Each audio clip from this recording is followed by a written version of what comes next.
que nos conduzirem.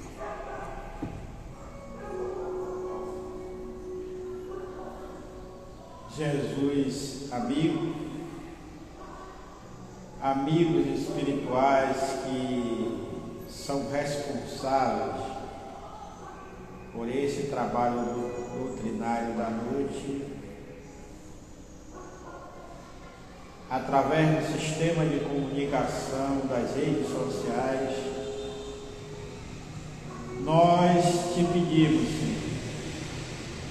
a permissão para iniciarmos o trabalho da noite de hoje, com votos de paz e de alcance às necessidades dos ouvintes. E pedimos também que envolva o nosso irmão Raimundo Menezes, que através da palavra estará levando consolo àqueles que necessitam. Que os lares que serão invadidos nesse momento por esse trabalho possam estar receptivos à tua mensagem. Que assim seja. Que assim seja.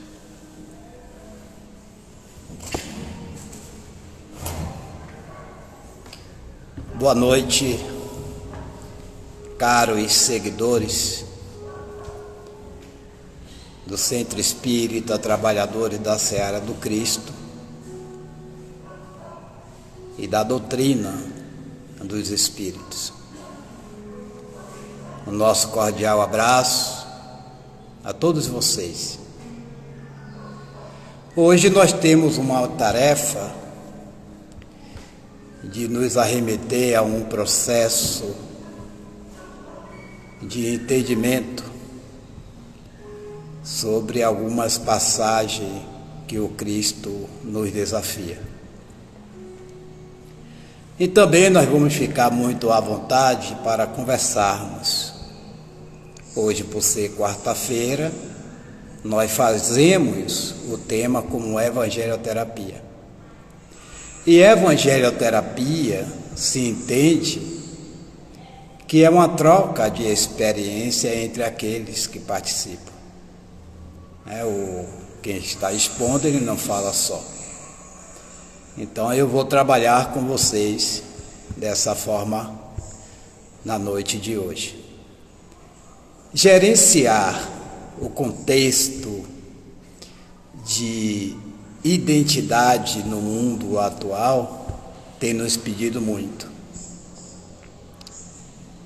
E nós temos nos arremetido às propostas de Jesus, que ele nos lança como desafio para que nós possamos edificar verdadeiramente um reino de Deus dentro de nós.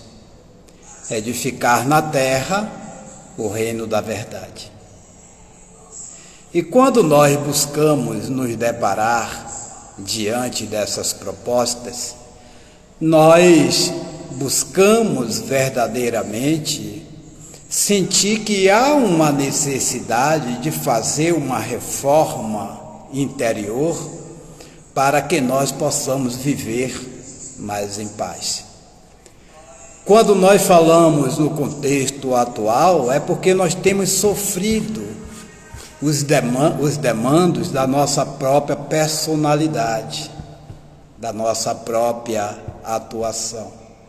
Sem esquecer que nós somos espíritos imortais, sem esquecer que somos alma em desalinhos, sem esquecer que nós estamos em um processo de buscar vencer a nós mesmos todos os dias. Nós temos nos questionado. E por que nós temos sofrido? Porque falta nos conhecermos. Existe uma sombra somática no nosso sentimento que muitas das vezes nós nos perdemos na caminhada e nas oportunidades que a providência divina tem nos ofertado. E nós precisamos resgatar esse processo de pureza na nossa própria alma. Então, a sombra que nós falamos é a ideia da inimizade que nós, no transcurso das eras, nós buscamos, de certa forma, trabalhar. Então, essa proposta de hoje, que nos possibilita trabalhar de uma forma suave, que diremos assim, ela não chega a ser suave quando nós não a compreendemos, mas chega a ser, na verdade, um fardo ainda que um pouco pesado. O que é que nós estamos falando? De amar os nossos inimigos. E quem não as tem nas suas individualidades? E nós vamos entender, o porquê de carregarmos esse fardo pesado que a própria necessidade tem nos permitido. Tudo está em um contexto bem gerenciado pela misericórdia divina, através das suas leis, através do seu amor bendito para com cada um de nós.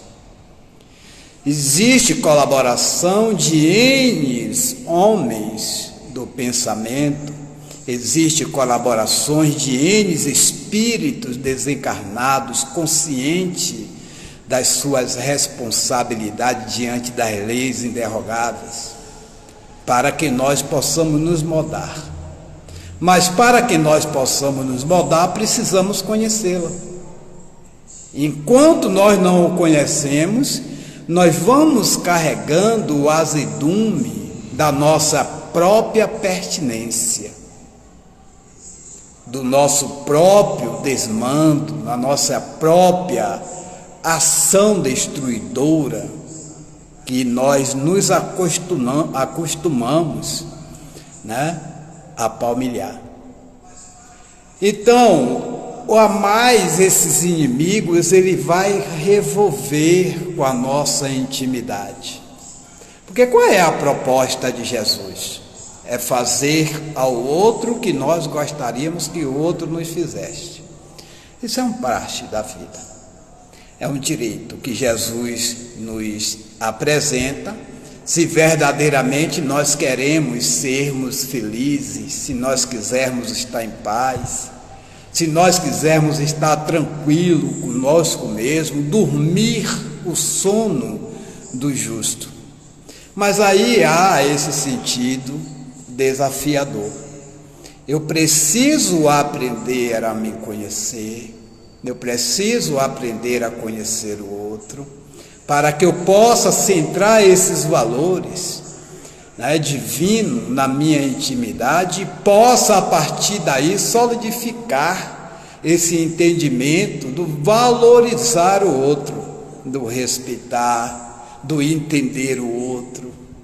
Então isso vai nos dar, de certa forma, uma ponte segura para que nós possamos, nesse campo desafiador, trabalhar essa proposta de Jesus.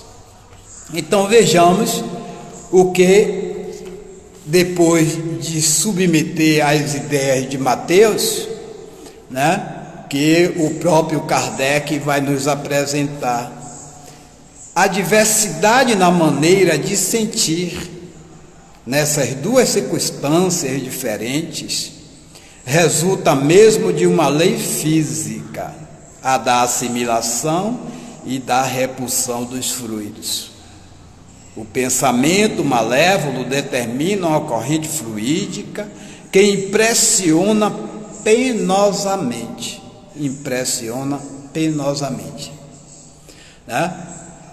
O que seria ou o que será de nós quando nós estamos diante desse inimigo físico?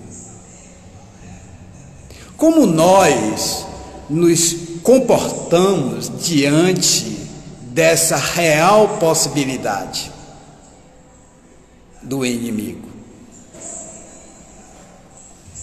Qual é, na verdade, a minha experiência de lidar com o outro daquele que, por efeito das minhas ideias malsãs e do equívoco do mesmo, nós pudermos criar um campo oposto?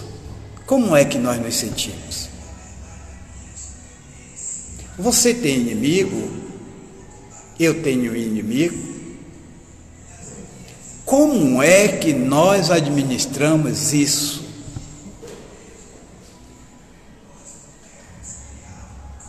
É bom também te ver, Drica, né? Esse povo todo bonito que tem nos acompanhado. Nós ficamos muito felizes em ter vocês, na verdade, nessas lives que aprendemos em época de pandemia, né? Então isso tem nos aproximado e nós ficamos felizes também. Receba o nosso cordial abraço, Drica, assim como os outros tantos que nós já falamos desde o início. Então veja que ele nos diz que quando nós criamos esse campo de sermos inimigo, o que é que acontece? Nós criamos um campo de repulsão por ele ser físico. É diferente quando você tem verdadeiramente um amigo. O efeito é diferente, é leve, é um campo de atração, é um campo magnético que vai, na verdade, nos permitir trocar essas ideias, esses valores, né, essa energia, né, de camaradagem. Mas o inimigo perturba. E de que forma nos perturba quando nós temos um inimigo? De todo jeito que nós podemos nos sentirmos desconfortáveis. A presença do inimigo me traz desconforto. A tua fala me traz desconforto. O teu gesto me traz desconforto. Por isso que Jesus Cristo, ele nos propõe a partir daí que nós possamos amar esse inimigo. Ame-a. Ou seja, perdoe esse inimigo,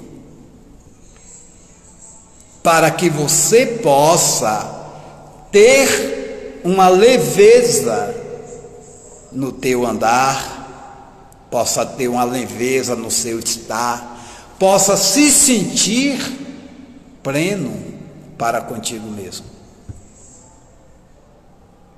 Mas perdoar ou amar os nossos inimigos nos leva, de certa forma, a uma reparação do delito cometido. Não é assim? Aquele que errou para comigo, eu preciso entender ele, eu preciso buscar valorizar ele, entendê-la, para que possa definir que ele é um equivocado, que ele é uma pessoa infeliz e que merece, de certa forma, uma nova oportunidade do reconhecimento, para que ele possa transcender a partir daí um movimento que possivelmente nós iremos fazer de compreendê-la. Essa é a primeira parte que nós poderemos assim trabalhar. A segunda parte é o valor de entender ele como companheiro de caminhada. Companheiro de caminhada. Aí já entraremos em definirmos de que aquele outro é filho de Deus. porque já entendemos assim. E sendo filho de Deus, eu agora vou poder trabalhar o valor de perdoar e amar ao mesmo tempo. Embora muitas das vezes esse meu irmão, ele se demore nos seus equívocos, se demore nos seus erros, se demore de certa forma em nos fechar de possibilidade desvalorativa que vai me derrubando, né? Ou pensa ele que vai nos derrubando. Então, a partir do momento que eu busco trabalhar esse sentido de amar, de perdoar, eu vou libertando e vou me libertando dessa carga que ele fala somática, desse polo antagônico que nós nos encontramos. Olá, Paulo Caribé, que Deus nos abençoe e nos ilumine. Então vejamos que nós precisamos definir, né, essa nossa posição em cima daqueles equivocados, daqueles que caminham conosco. Até porque quando nós estamos juntos aos outros, que vem de certa forma ser esse instrumento de perfeição para mim, não é à toa. Se levarmos em consideração a lei justa da vida, a lei de Deus. Ninguém cai de paraquedas no meu caminho, na minha estrada. Ninguém cai de paraquedas na minha família. Ninguém vai cair de paraquedas na construção de uma sociedade. Se eu me encontro com aquele outro, e aquele outro é o instrumento para a minha perfeição, é porque existe uma regulamentação da lei divina. Essa regulamentação, ela faz com que nós nos aproximemos ao mesmo tempo, e quando temos sentidos opostos, a gente possa, de certa forma, se afastar. E aí é quando nós precisamos aprender a construir os valores em morredouro. Os valores da alma, os valores do espírito, os valores benditos da ideia da misericórdia de Deus sobre nós. Então o Evangelho está recheado dessas possibilidades. Justamente, Drica, nada é por acaso. Nada é por acaso. Vocês poderiam nos questionar, né? Mas o outro perdura-se, embora eu perdoe, embora eu ame. Mas esse é um valor que nós precisamos nos esmerar. Porque quando Pedro pergunta a Jesus, quantas vezes nós deveremos perdoar? Vocês lembram dessa passagem? Quantas vezes eu tenho que perdoar meu irmão, Senhor? Nos mande para que a gente possa conversar. Então isso quer dizer que deveremos sempre na perspectiva, quando estivermos com esses irmãos se mantêm nos equívocos, deveremos perdoar. Para o Caribé diz que o amor é o sentimento mais sublime e nobre que possuímos. Ele engloba tantos outros, tal como o perdão. É verdade.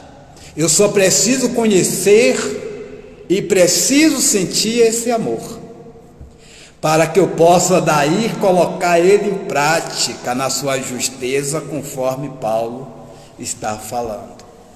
Esse sentido ele vai englobar porque ele é educativo. Esse amor é educativo. E existem variantes para que nós possamos, de certa forma, nos educar em cima desse sentimento e educar o outro, como espírito em processo de transição, segundo a proposta de Deus trazida pelo divino Mestre de Jesus. quantas vezes forem necessárias. Diz Anelma. São Francisco de Assis, em sua oração, coloca muito bem sobre o perdão. É perdoando que nós somos perdoados. É verdade, Tânia, é verdade.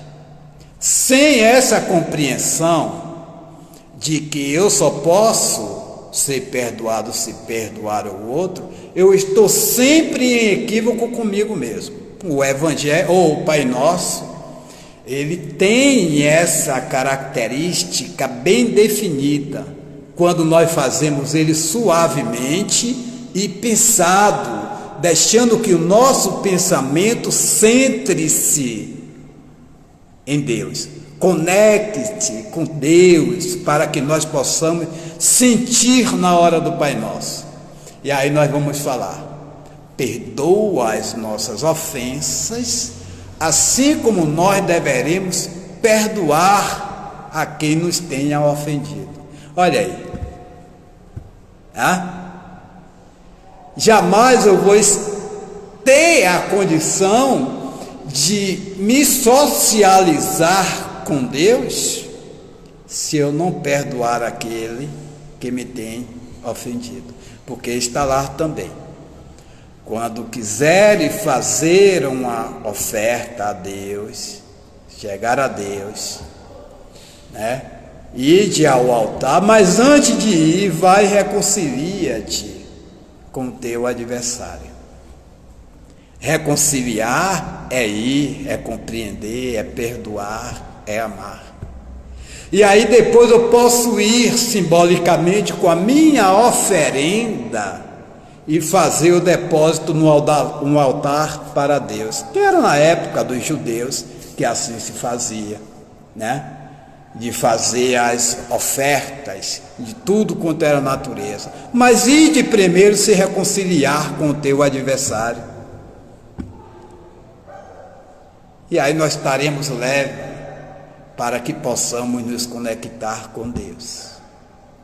E o perdão que praticamos verdadeiramente nos liberta, enquanto o outro se mantém preso ao equívoco, fruto do seu processo egóico, diz a nossa companheira Cida. E é verdade. Quando nós perdoamos o outro, quem é que se sente mais leve? Quem é que se sente mais feliz? É aquele que perdoou, que se encaminhou ao outro. Ele se sente em paz consigo mesmo. Embora aquele, o equivocado, por não ter entendido ainda, ele é ainda um ser infeliz. Mas quando nós fazemos esse movimento de perdoar, nós é como se tirássemos um peso de dentro de nós. Embora muitas das vezes nós sejamos a vítima. A vítima. E é por isso. E aí nós vamos aprender com Jesus. Quando no Calvário, lá na cruz, ele olha para a humanidade, né? Se liga ao Pai e diz: Pai, perdoa, porque ele não sabe o que faz. E verdadeiramente, quando nós imputamos em verdade ao outro, ferimos, maltratamos, quando nós roubamos o outro, quando nós o matamos, nós ainda não sabemos o que nós estamos fazendo. Nenhum de nós sabemos. Achamos que aquilo é a verdade. Achamos que aquilo é o certo. Porque justamente é a partir daí que eu estou trabalhando o meu lado egóico. A minha cultura egoística, o meu sentimento vil, a minha prepotência. E acho que aquilo está certo. Eu só vou ver o resultado depois. Então, quando Jesus ele faz esse pedido ao Criador, ele deixa bem claro: a humanidade não sabe ainda o que faz. E olha nós aqui hoje, falando dessas possibilidades do perdão, das possibilidades de amar os inimigos. Aprendemos com Jesus, ou estamos nos esforçando a aprender com Jesus, porque precisamos colocar isso tudo aí em prática.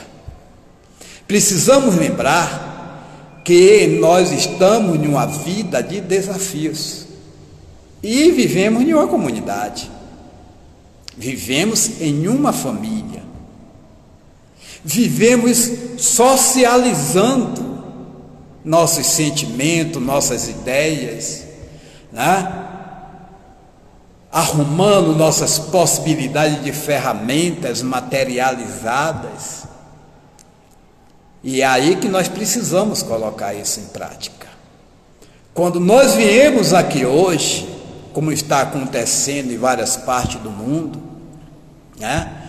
Eu, o companheiro Lima, às vezes a companheira Alice, vocês que vêm para a frente da live, né? É porque nós viemos com uma fome de saber, com uma fome de libertar-se, para que no próximo passo, a partir de agora, a gente vá nos temperando, para que possamos refletir diante da nossa consciência: olha, isso é justo e isso é injusto.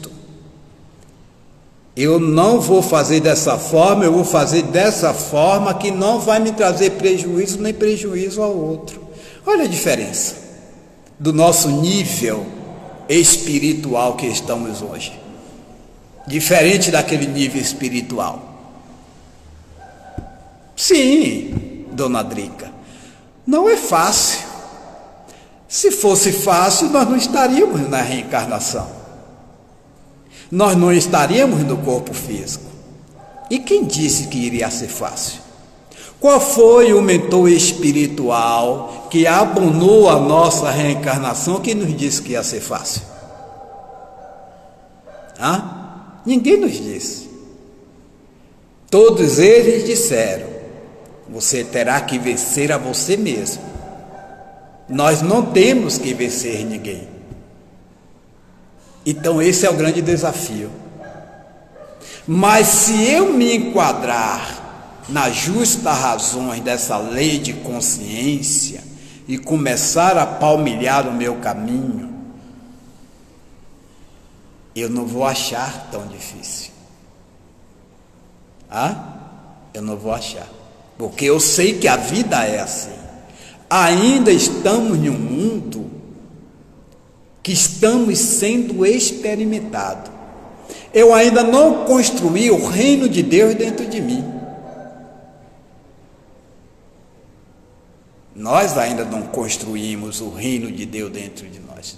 Quando nós o fizermos isso, conforme a premissa de Jesus, aí sim, nós não vamos achar difícil. Mas enquanto esse tempo não chega, nós vamos nos quebrando, como dizia o nosso saudoso senhor Walter. Nós vamos nos quebrando, mas chegará um tempo que nós vamos acertar. Esse é o esforço que nós estamos fazendo. Quando nós falamos em desafio, é justamente pela característica da nossa individualidade ainda doentia. Então essa proposta se constitui um desafio para mim. Mas eu preciso entender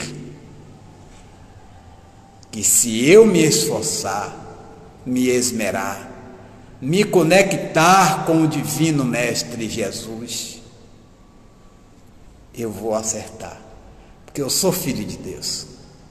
Eu estou em processo de me esmerar, de aprender. Então vou aprendendo hoje uma parte, amanhã outra, e assim eu vou, na verdade, me embulirando, vou me ajustando diante das condições planetárias, diante das condições dos climas, dos povos, dos quais eu estou inserido. Nós não podemos esquecer disso, que somos almas imortais. Almas, né? É um processo desafiador, mas é libertador. Lembra a nossa companheira Gilzane, a nossa risonha Gil, né? É isso mesmo, Gil. E nesses dias nós precisamos mais disso do que nunca. Desafiador, mas libertador. Então nós vamos nos adequando a esta necessidade. E aí ele ainda nos diz: amar os inimigos, olha como ele coloca, é para o incrédulo um contrassenso. Aquele para quem a vida presente é tudo, vê no seu inimigo um ser nocivo que lhe perturba o repouso e do qual unicamente a morte, pensa ele, o pode livrar. E aí, a gente se livra com a morte do inimigo? Deixar para vocês, os universitários. Nós nos livramos? Os livros de André Luiz estão recheados no processo daqueles que são inimigos. Talvez alguns de nós, aqui hoje na live, já passamos no gabinete de socorro, nenhuma mediúnica, e nós já ouvimos alguns conhecidos da atual existência ou de existências passadas, né, vim como sendo nosso inimigo cobrador. E como é que nós nos ateve? E aí, como pensar que a morte livra o inimigo do mesmo?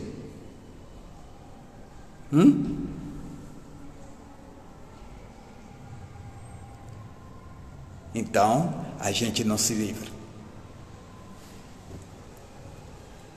Jesus tem uma outra proposta, né? Ele nos diz: olha, quando seu irmão te convidar a caminhar 1000 passos, caminha com ele 2000 passos, que no final você terá ganho ele. O que é isso senão de um processo de vida no corpo físico? A gente caminhar com o outro, com o irmão difícil.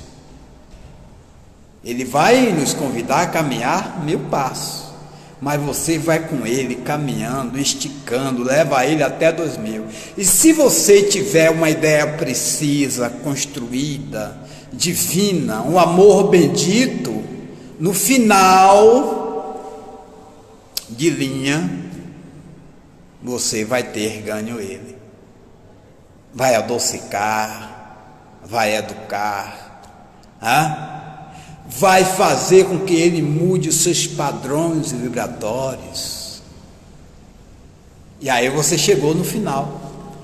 Vamos dizer que é o final da reencarnação, voltando à vida verdadeira, a vida na imortalidade. E aí o outro volta, agora mais amigo, consciente, porque quando viemos para a encarnação nós não éramos amigos, nós construímos na caminhada, né? Mas nas salas mediúnicas é um ponto de referência. Deixa eu ler direitinho, Tânia. Nas salas mediúnicas é um ponto de referência que não sei se é uma interrogação, né? Não sei se é uma interrogação que ela botou, né? Normalmente quando isso acontece, Tânia, nas salas mediúnicas, quando é fechada para os participantes das mediúnicas, doutrinadores, sustentadores, médiuns, é que a equipe espiritual que faz a programação acha que naquele momento é ideal para que possa libertar ambos os endividados, tanto aquele que está na mediúnica, trabalhando, quanto aquele que está sendo trazido para se comunicar, porque naquele momento ele pode ser o instrumento, que acossa aquele trabalhador no dia a dia. Então a equipe espiritual, por piedade, por misericórdia, por amor e por valor de libertar o outro, porque é bom que a gente lembre que quando nós chamamos esses inimigos se mantêm no nosso campo para que nós possamos despertar. Então naquele momento, quando eles são trazidos, é justamente para isso. Nós já palmilhamos com ele. E um esforço mínimo que a gente faz para se melhorar, aos olhos dos nossos instrutores espirituais, é bom para que o outro também possa perceber dessa forma, Quando você perguntou se nos livramos, sim, na mediúnica, trazendo esses companheiros, será que depois assim nós nos livramos desses companheiros desencarnados? Aquele que está trabalhando, ele já está em um esforço de construção. Sim, ele está buscando um entendimento novo. É possível que ele se liberte. A proposta é essa e nós temos visto muitos relatos. O desencarnado ainda, ele é fragilizado um pouco. Mas a partir desse contato, eles tomam de certa forma novo endereço. Porque os instrutores espirituais, os familiares deles que estão no mundo espiritual, vão começar a trabalhar ele de forma diferente, ele já com um pouco mais de entendimento, e vai se libertando desse contexto, Muitos desses inimigos desencarnados na atual existência que nós temos, ele pode se tornar ainda amigos desencarnados nessa atual existência. O livro Ação e Reação de André Luiz nos mostra um caso dessa natureza. Esqueço o nome do personagem, mas ela desencarna, o marido fica aqui encarnado, e por o marido procurar o segundo matrimônio, ela se constitui, na verdade, em uma desafeto, e na palavra clássica, obsessora. Aí a equipe vai trabalhando, porque de certa forma aquela que ela achava que era a sua adversária, que estava hoje com o antigo marido, estava cuidando do filho que ela deixou e que tinha necessidades especiais, e ela o envolvia, diremos assim, com um maior sentimento maternal. E foi preciso que os instrutores espirituais e até da própria família, instrutores da própria família, pudessem chamar ela, pudessem conversar, pudessem levar a uma ideia de regressão das suas existências passadas, para que ela pudesse admitir naquele momento o favor que aquela mulher que casou com seu antigo marido estava lhe fazendo. E aí é quando ela se rende às evidências e ela percebe que estava fazendo, na verdade, um investimento falso, e ficou envergonhada de si mesma, passando a partir daí, com um aval da espiritualidade superior, a ser uma fiel escudeira daquele lar, auxiliando o ex-marido e a atual esposa do ex-marido, com os seus filhos. Então existem essas possibilidades também. Paulo nos diz: aos outros dou o direito de ser como são, a mim dou o dever de ser cada dia melhor. Essa deve ser nossa diretriz de vida. E é verdade. Reconhecer o outro no seu nível evolutivo. E para nós que estamos já despertos para uma consciência mais plena, é seguir na diretriz paulatinamente, cada dia se melhorando. O nosso companheiro Lima coloca: livra-se não seria a palavra, educando-se seria o mais certo. O educar-se para educar. É isso mesmo. Quando nós nos educamos, nós educamos o outro. Nós não nos livramos de quem quer que seja. Até porque nós vamos estar sempre nesse ir e nesse vir. Nós não livramos. Nós vamos nos ajustando em possibilidades renovadas, divinas, educando um e educando o outro. Quando o outro percebe que você está educado, que você está diferente, que você está renovado, aí automaticamente ele também se rendem às evidências, né? Porque já diz o ditado: não tem mal que dure para sempre. Ele um dia, ele vai de certa forma desarmar-se, né? Para essas possibilidades. E aí ele nos diz: sabe também que a morte apenas o livra da presença material do seu inimigo, pois que este o pode perseguir com o seu ódio, mesmo depois de haver deixado a terra. Que assim a vingança que tome falhe ao seu objetivo, visto que, ao contrário, tem por efeito produzir maior irritação capaz de passar de uma existência a outra.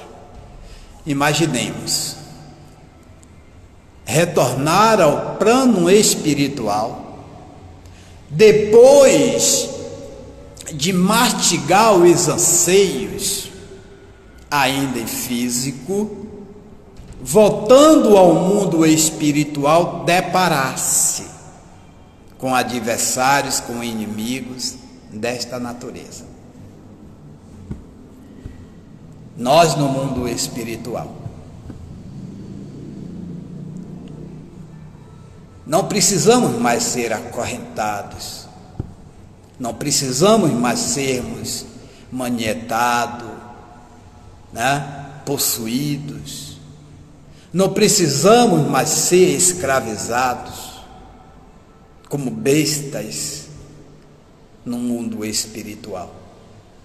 Precisamos fazer um esforço para, quando chegarmos no mundo espiritual, deixar as peias do corpo físico, nos constituirmos em homens livres, libertos, almas libertas no mundo espiritual, dando hosanas de gratidão a Deus pelos esforços, pelos desafios, de certa forma vencidos enquanto na matéria. Também envolve o comportamento da pessoa que está sendo obsidiado. Aí o obsessor pode se modificar. Sim, é justamente. É o comportamento. É aquilo que o nosso companheiro Lima postou no instante. Eu me educo para educar o outro. Se o outro não quiser se educar agora, como Paulo acabou de falar, é o direito dele. Não vamos censurar. Mas ele um dia, ele irá se modificando. Ele irá se modificando, né? Aí nós vamos ver, de certa forma, que não se perde tempo. Na vida e na criação de Deus é assim.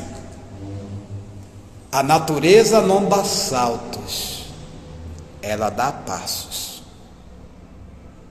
Passos lentos e gradativos.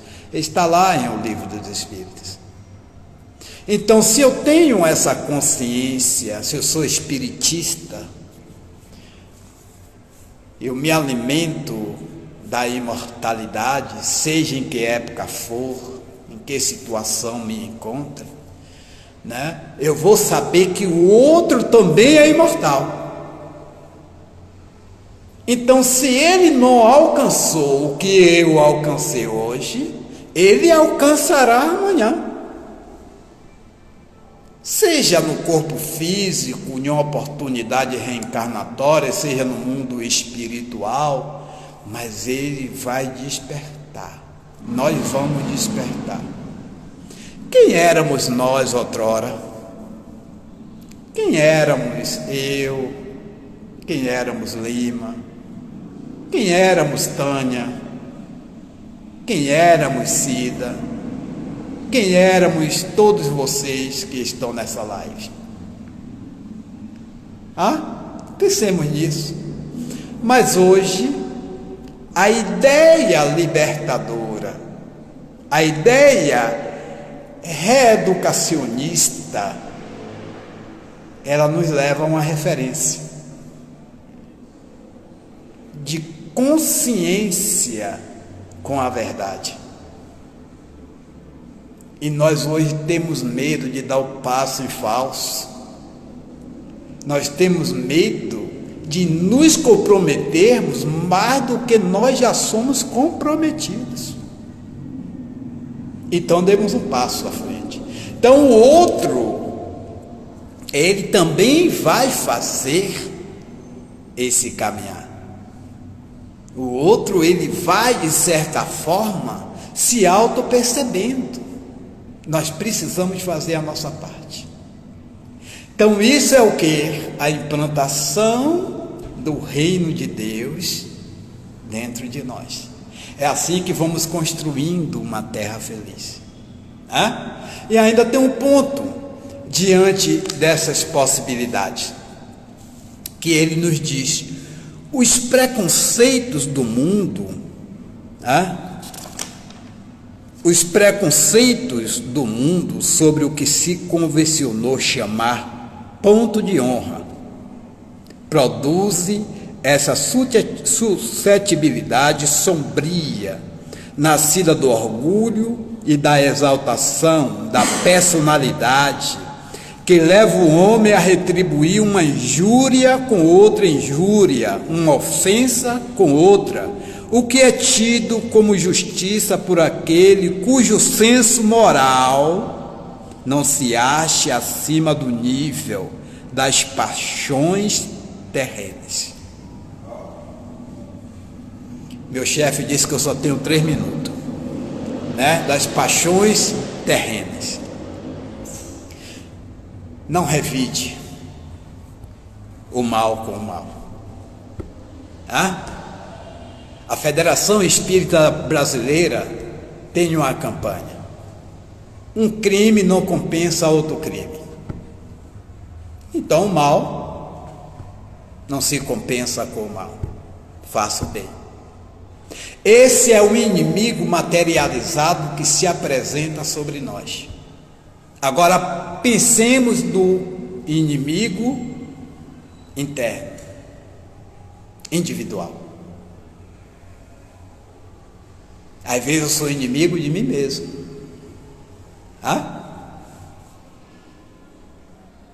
Em cima do que eu, na verdade, analiso e que não compreendo.